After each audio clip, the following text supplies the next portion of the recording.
बटाटे आपण घेतले आहेत ते स्वच्छ धुवून कुकरमध्ये ठेवूया। आता तो बटाटा शिजण्यासाठी आपल्याला 2 ग्लास पाणी त्यामध्ये घालूया। पाणी घातल्यानंतर कुकरचं झाकण लावून आपण त्याला गॅसवर ठेवूया। आता आपण कुकर गॅसवर ठेवला आहे, त्याच्या आपल्याला शिट्ट्या घ्यायच्या आहेत। तोपर्यंत आपण इकडे वाटण तयार करू। मिरची आणि लसणाचं मी वाटण तयार करून घेतलं आहे। वाटण छान असं बारीक तयार करून घ्यायचं। कुकरच्या शिट्टे होऊस्तोवर आपण इकडे कणिक भिजवून घेऊया। मी इथे 1 ते 1.5 वाटी कणिक घेतला आहे।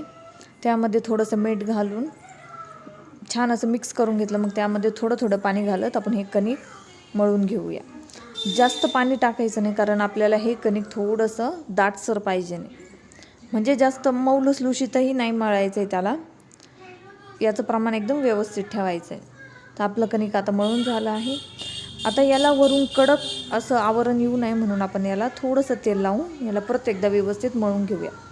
आता आपलं कणिक व्यवस्थित मळून झालं आहे, तोपर्यंत इकडे आपल्या कुकरच्याही शिट्ट्या झाल्या आहेत। आता कुकरचं झाकण काढून आपला बटाटा बघितला छान असा शिजला आहे। त्याची सालं काढून तो छान असा अलगद हाताने कुस्करून घ्यायचा। जास्त बारीकही कुस्करून घ्यायचा नाही आणि जास्त जाडसरही ठेवायचा नाही।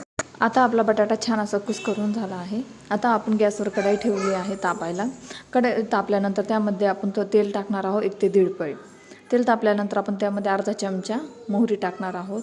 नंतर मोहरी तडतडल्यानंतर त्यामध्ये घालणार आहोत थोडेसे जिरे।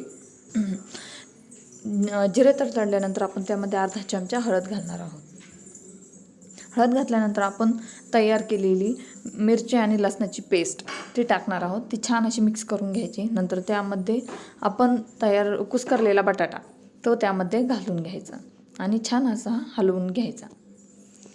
मिरचीमध्ये बटाटा मिक्स झाल्यानंतर आपण त्यामध्ये घालणार आहोत चवीनुसार मीठ। चवीनुसार मीठ घालून घेऊया। आता ते व्यवस्थित हलवायचं आणि त्यामध्ये थोडीशी कोथिंबीर घालूया। तेही व्यवस्थित मिक्स करायचं आणि आपलं बटाट्याचं केलेलं सारण तयार झालं आहे। आता गॅस बंद करूया आणि ते थंड व्हायची वाट बघूया। आता आपलं हे सारण थंड झालं आहे आणि आता त्याचे छोटे छोटे बॉल तयार करून घेऊया, जेणेकरून आपल्याला ते कणकेच्या गोळ्यामध्ये घालायला सोपे जाईल। आता आपण आपले सगळे गोळे तयार करून घेतले आहेत। आता आपण पराठा करायला घेऊया।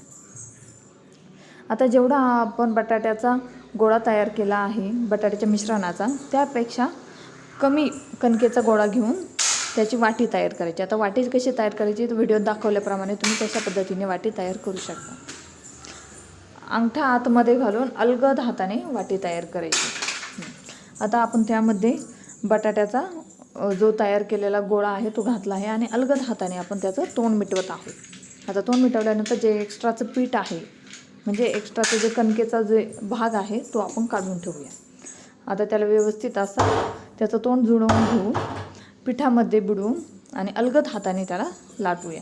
हळूहळू लाटून घ्यायचा तो, कारण हा बटाट्याचा पराठा कसा साईडने चिरत असतो, तर टेन्शन घ्यायचं नाही। प्रत्येकाबरोबर असं होतंच माझ्यासोबतही तसंच होतं आहे।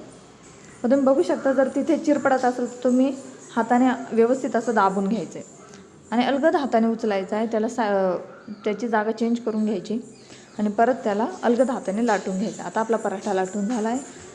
आपला तवाही गरम झाला आहे। आता तव्यावर आपण आपला पराठा टाकला आहे। तो आता 2 मिनटं त्याला उचलायचा नाही, एका बाजूने छान असा भाजून द्यायचा आहे, मग त्याची बाजू चेंज करायची। आता आपला पराठा दोन्ही बाजूनी छान असा भाजला आहे। आता आपण त्यावर तुपाची धार टाकणार आहोत। आता आम्हाला तूप जास्त आवडतं, त्यामुळे मी 2 चमचे तूप घातलं आहे। तुम्हाला कमी आवडत असेल किंवा आवडत नसेल तर तुम्ही इथे तेलाचाही वापर करू शकता, पण तुपाने पराठा खूप छान लागतो, त्यामुळे तुम्ही नक्की ट्राय करा। तूप घालत जा शक्यतो पराठ्याला, कारण पराठ्याला तुपच छान लागतं तेलापेक्षा। तर अशा पद्धतीने आपला पराठा झाला आहे। आता आपण एका डिशमध्ये त्याला काढून घेतलं आहे।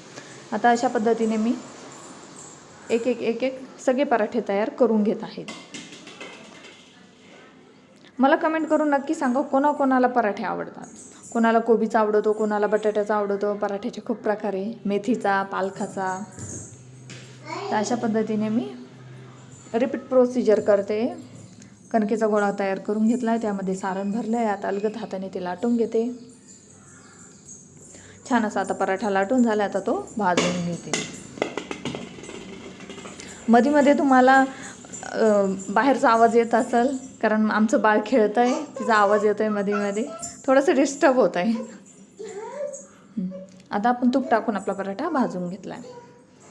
अशा पद्धतीने आपण आपले सर्व पराठे एक एक एक एक करून लाटून घेऊया. बटाट्याच्या सारणामध्ये मी टॅमॅटो स्किप केला आहे. तुम्हाला आवडत असेल तर तुम्ही नक्की घाला, पण आजच्या बटाट्याच्या पराठ्यामध्ये मी घातला नाही. चला तर आपले आता सर्व पराठे तयार झाले आहेत.